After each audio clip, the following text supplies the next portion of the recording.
Bagi Bernardo Tavares, PSM Makassar harus tetap bermain Spartan demi memberikan catatan sempurna di momen perayaan gelar juara Liga 1 2022/2023.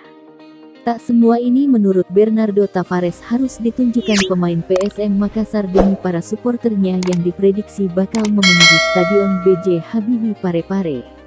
Kita punya peluang di depan mata merayakan selebrasi dengan suporter kita, tapi kita harus memberikan yang terbaik dulu, tegas Bernardo Tavares saat jumpa pers jelang laga PSM Makassar vs Borneo FC pada Sabtu tanggal 15 April tahun 2023.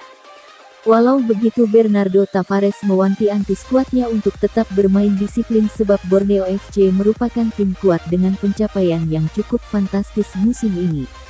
Pada putaran pertama Liga 1 2022/2023, PSM Makassar hanya bermain imbang 1-1 kontra tim berjuluk Pesut Etam itu.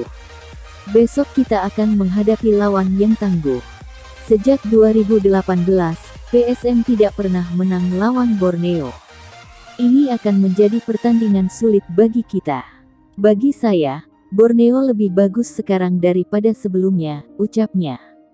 Satu hal yang teringat di benak Bernardo Tavares kala bersua Borneo FC yakni pertemuan di Piala Menpora 2022. Kala itu PSM Makassar bertandang ke markas Borneo FC dan menderita kekalahan. Kita sudah bermain lawan mereka tahun ini, perempat final di Piala Presiden. Kalian tahu bagaimana pertama tersebut berlaku setelah menit ke-60. Tiba-tiba bola di Samarinda menghilang semuanya, kenang Bernardo Tavares.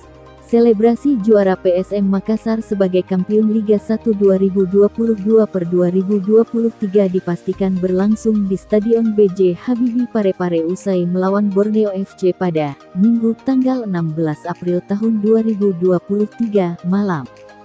Namun pelatih PSM Makassar Bernardo Tavares tak ingin selebrasi juara ini ternodai dengan hasil buruk kala berhadapan dengan Borneo FC.